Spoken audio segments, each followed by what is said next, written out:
what I think could potentially be a huge inflection point in our electoral political system if Dr. Cornel West is able to ascertain some semblance of a outside movement that is going to potentially shake up the ultimate outcome of next year's election. And based on the way the Democratic establishment has been treating him in the infantile stages of his campaign, it tells me that they're very concerned about what he's up to. Cornel West is my age cohort. I attended graduate school at the same time as him, though my memory is I don't have a distinct memory of having met him. He was in the philosophy department. I was in the politics department. He has a long history. I'm going to be honest about it. I have no reason. I don't want to fake anything.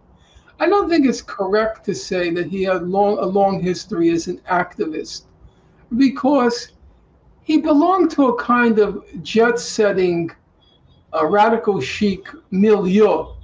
A leftist, radical chic milieu, as we called in my generation, the radical chic. But I credit him with these things. Number one, he's very smart. Nobody can take that away from Cornel West. He's an extremely smart guy, extremely knowledgeable. We used to use the expression, maybe your generation still uses it, describing somebody as intellectually a mile wide, but an inch deep. Well, Cornel West is a mile wide, but he's also very deep. He knows the details. He goes well below the surface. Very smart guy. He got his degree from Harvard in philosophy in 3 years. He then went to Princeton for graduate school, which was the top philosophy school in the country at the time. So he's first class. And I don't think we should forget that. And that's why I try to respect him by calling him Dr. West, because he earned his title, and I want to defer to a title that he's earned. Number two, he did spend a lot of the last 40 years, not in my opinion as an activist, but certainly cultivating ties with the activist grassroots community, which is to say, he knows a lot of people. He knows them on a first name basis. He knows their siblings and their parents on a first name basis. So for me, that says he does have the potential to activate a base. He does. He can put together, probably in a fairly short amount of time, a real grassroots network. And that's important. Number three, I would not say his political judgment is on the level of a Noam Chomsky. No, not correct. But there is an element of sophistication to what he says. So, for example, he's now come up with 2 slogans, which I think are very shrewd. He says, we have a choice between Trump's gangsterism and Biden's milquetoast neoliberalism. And he says that milquetoast neoliberalism is going to end up being a way station to fascism anyway. I think that's pretty accurate. I think that's sharp. A choice between, basically, as he likes to call it, Trump's gangster proclivities and Biden's milquetoast neoliberalism, which is going to only be a way station to that gangsterism. Secondly, he says, we're faced with a choice between a Trumpian domestic civil war and a Biden global nuclear war. I think that's correct also. Trump will probably foment a civil war.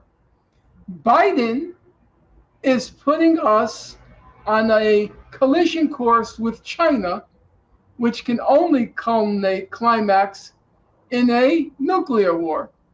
So those formulations as they capture the cul-de-sac, the dead end of the current political moment. So that to me also demonstrates a certain shrewdness by him. His more recent interviews on questions like Ukraine, I think, have been quite good. His statements on Israel Palestine, I'm not perfectly satisfied with, but I would say they're certainly better than everybody else's. So I would call it, on my part, I'll call it a cautious optimism.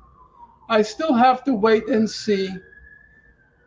Once he gets past that first round of interviews, which has probably now been around 3 weeks now, and he's been everywhere and anywhere. He's been on some programs which have a constituency of maybe 10, viewership of maybe 10, and he's been on with Anderson Cooper. He's been on with Laura Ingraham. He was recently on with Sean Hannity, and that one was actually quite funny because Sean Hannity very naively thought he would get Cornel to attack Biden, and before he knew it, Cornel was right on Trump's case, and Sean Hannity didn't know what to do with this guy.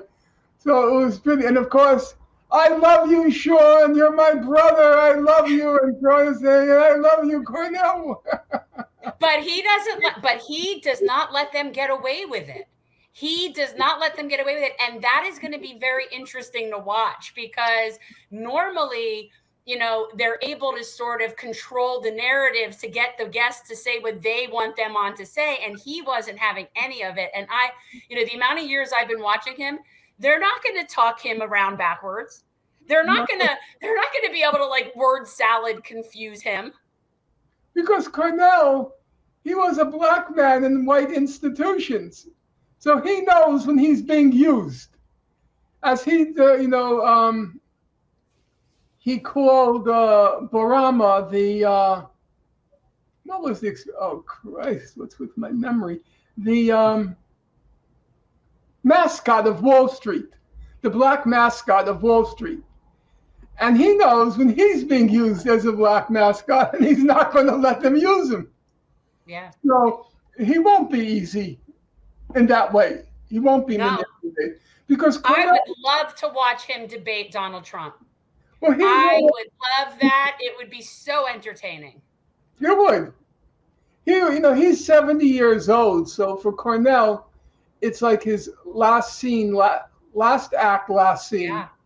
And he wants to leave a legacy. So this is going to be for him, his legacy. And one thing about that, when you want to leave a legacy, you're no longer manipulable. You've passed that point where you can be manipulated because what would you get out of the manipulation? More money? He doesn't need more money. More fame? He doesn't really need more fame. More power? He doesn't really need more power. So he's pretty much his own agent. And that means it's going to be very tough to manipulate him. So those are all grounds, I think, for being hopeful. But the big question to my mind is, what will his ground operation look like? Now, I think That's it. You hit it right on the head. That's the whole bang right there. That's the whole thing. I think there is a potential skeleton there. All those contacts he made over 40 years, and all those people, activists, whom he knows on a first name basis. So there's a potential there. Now, I'm hoping that in between interviews that he's doing, he's busy on that front, cobbling together the ground operation. If he manages to put that together, I think there's I do believe there are possibilities. I think there are possibilities. So I'm cautiously optimistic. It'll be interesting. I've already written a few things about it, in particular this whole spoiler issue. I think there are possibilities, and now we're going to have to see how they play out. If he were smart, and he is smart, if he were smart, he would do what they do in parliamentary democracies, which is they have what you call a shadow cabinet. What's a shadow cabinet?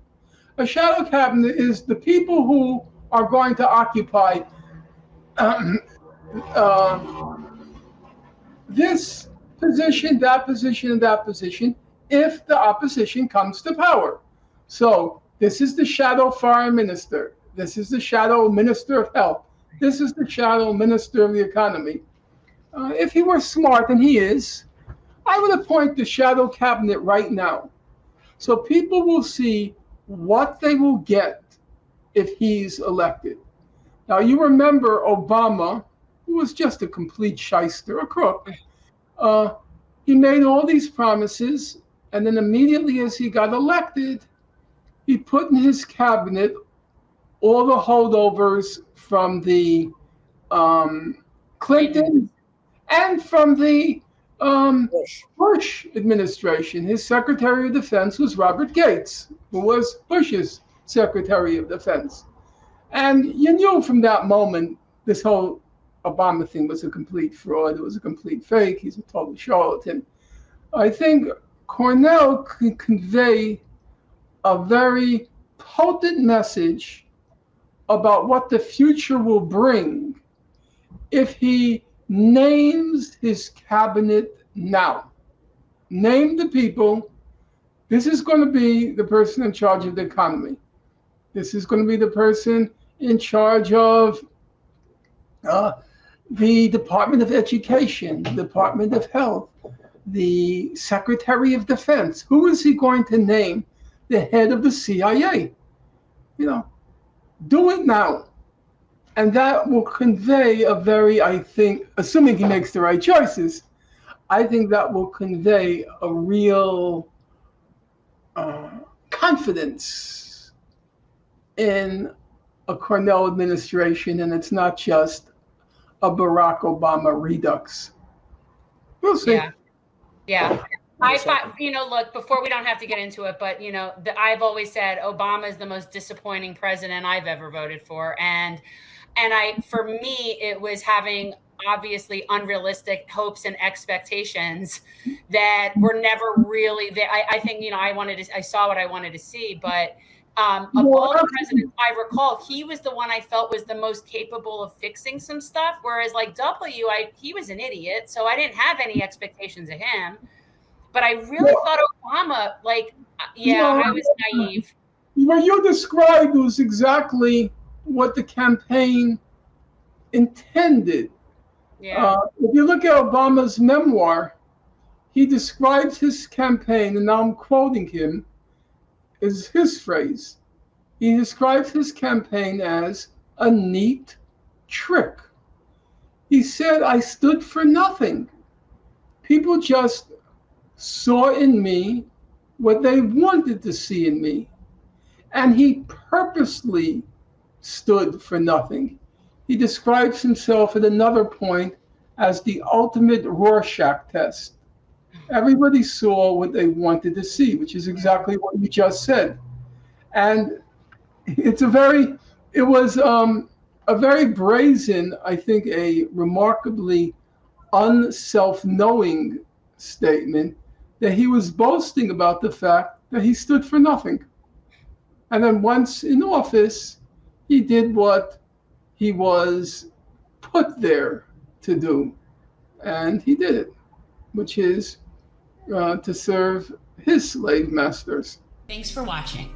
If you want to support our mission to transform politics into service, please like this video, subscribe, follow us on social media, and consider joining our Patreon, where you'll get early access to our interviews as well as other exclusive content.